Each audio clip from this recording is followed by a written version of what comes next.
اسرار جہاں میں خوش آمدید۔ امید ہے آپ سب ایمان اور صحت کی سلامتی کے ساتھ زندگی گزار رہے ہوں گے۔ آج کی ویڈیو میں ہم آپ کو ایک ایسے عجیب اور پراسرار کیس کے بارے میں بتانے جا رہے ہیں جس نے پورے امریکہ اور بالخصوص امریکی انٹیلیجنس ایجنسی FBI کو چکرا کر رکھ دیا تھا۔ یہ کوئی فلمی کہانی نہیں ہے، لیکن شاید یہ کسی فلمی کہانی سے بھی زیادہ حیرت انگیز ہے۔ یہ 24 نومبر 1971 کا ایک سرد اور مصروف دن تھا۔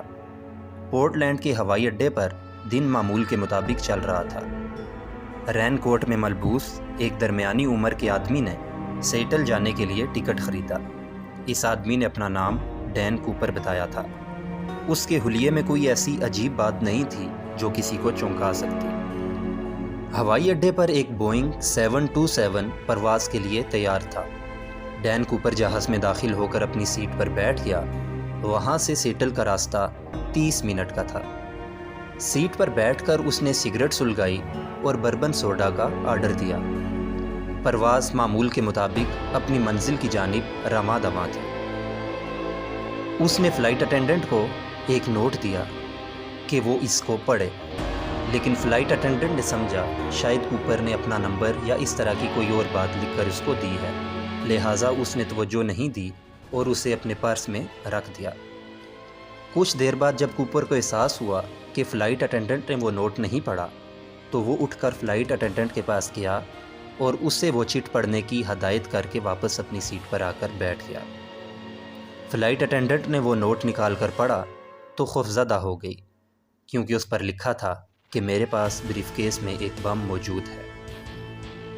روایتی ہائی جیکرز کے برعکس کوپر نے کسی مسافر کو خوفزدہ کرنے کی کوشش نہیں کی تھی۔ فلائٹ اٹینڈنٹ اس کے پاس آئی۔ وہ شدید خوفزدہ محسوس ہو رہی تھی۔ اس نے سرگوشی میں پوچھا کہ کیا واقعی ایسا ہی ہے جو اس نے چٹ میں لکھا تھا؟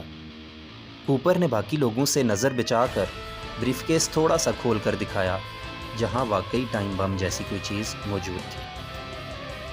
کوپر نے اسے کہا کہ وہ کسی کو نقصان نہیں پہنچانا چاہتا۔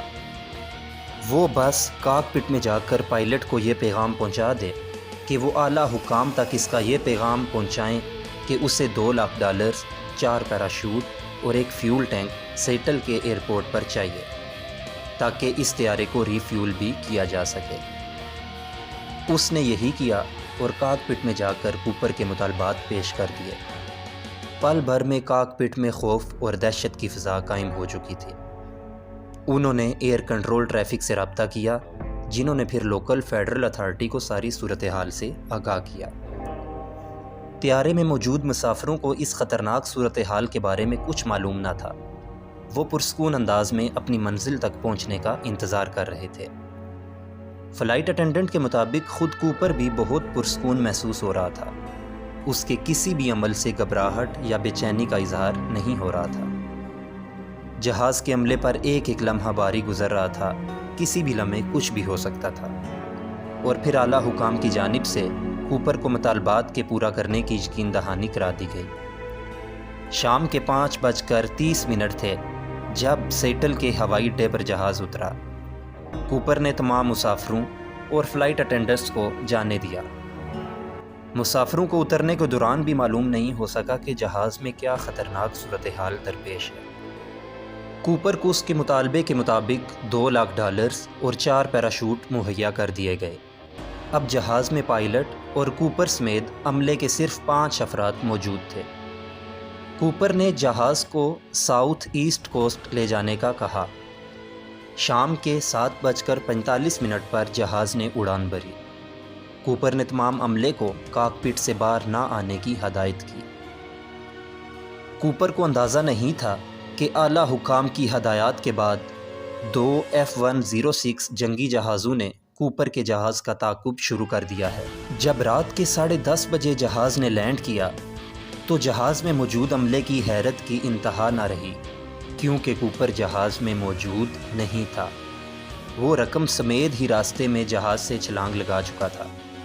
FBI کے مطابق 5000 فٹ کی بلندی سے چھلانگ لگانے کی حماقت کوئی اسکائی ڈائیور نہیں کر سکتا تھا، وہ بھی اس وقت جب ہوا 200 میل فی گھنٹہ کی رفتار سے چل رہی ہو۔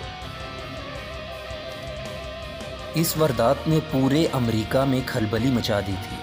یہ کیس امریکی انٹیلیجنس ایجنسی FBI کے سپرد کر دیا گیا اور تفتیش کا آغاز ہوا۔ مسافروں کی مدد سے کوپر کے اسکیچز بنا کر تمام ضروری جگہوں پر پہنچا دیے گئے۔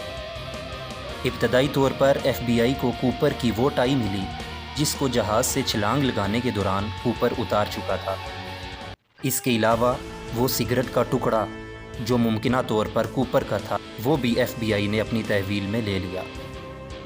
ان چیزوں کی مدد سے کوپر کا DNA حاصل کیا گیا۔ ممکنہ طور پر جہاں کوپر نے چھلانگ لگائی تھی اس پورے علاقے کی تلاشی لی گئی، لیکن حیرت انگیز طور پر نہ تو وہاں سے کوپر ملا، نہ اس کا پیراشوٹ اور نہ ہی وہ رقم۔ اس کا یقینی مطلب یہی تھا کہ کوپر زندہ ہے، لیکن وہ کہاں گیا؟ اس نے FBI جیسی ایجنسی کو بھی چکرا کر رکھ دیا تھا۔ اس تمام رقم کے سیریل نمبرز بھی جاری کر دیے گئے تاکہ ان کی مدد سے کوپر کا کوئی سراغ مل سکے، لیکن یہاں پر بھی حیرت ان کی منتظر تھی، کیونکہ سیریل نمبرز کے باوجود بھی کوپر کا یا اس رقم کا کوئی سراغ نہ ملا۔ اب یہ کیس پورے امریکہ کے لیے ایک چیلنج کی صورت اختیار کر چکا تھا، اور پھر پورے 9 سال کے بعد ایک بچے کو ساحل کے قریب ایک بیگ سے چند ہزار ڈالرز کی رقم ملی جو کافی خراب حالت میں تھے۔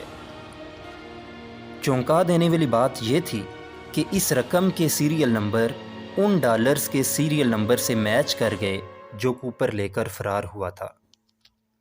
پورے 9 سال بعد ملنے والے اس سراغ نے کیس میں ایک نئی جان ڈال دی تھی۔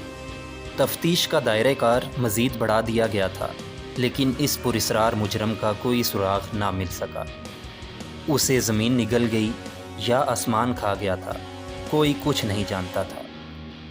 امریکی تاریخ میں اپنی نوعیت کا یہ واحد کیس تھا جس نے پورے امریکہ کو امتحان میں ڈال دیا تھا۔ عجیب بات یہ ہوئی کہ اس دوران حکام کو کئی خطوط بھی ملے جن میں لکھا گیا تھا کہ میں کوپر ہوں۔ یقیناً یہ امریکی تفتیشی اداروں کے نام ایک کھلا چیلنج تھا، لیکن FBI اپنی ہر ممکن کوشش کے باوجود بھی ناکام رہی۔ یوں ہی سال پر سال گزرتے گئے اور بالآخر 2016 میں پورے 45 سال بعد کوئی سراغ نہ ملنے پر مزید تفتیش روک دی گئی۔ کوپر زندہ تھا یا مر چکا تھا کسی کو معلوم نہیں ہو سکا۔ آج کے لیے بس اتنا ہی۔ ویڈیو پسند آنے کی صورت میں چینل کو سبسکرائب اور بیل آئیکن کو ضرور پریس کیجیے گا تاکہ ہر نئی ویڈیو کے بارے میں آپ کو بروقت نوٹیفیکیشن مل سکے۔ اگلی ویڈیو تک کے لیے اجازت دیجیے۔ اپنا اور اپنے گھر والوں کا خیال رکھیے گا۔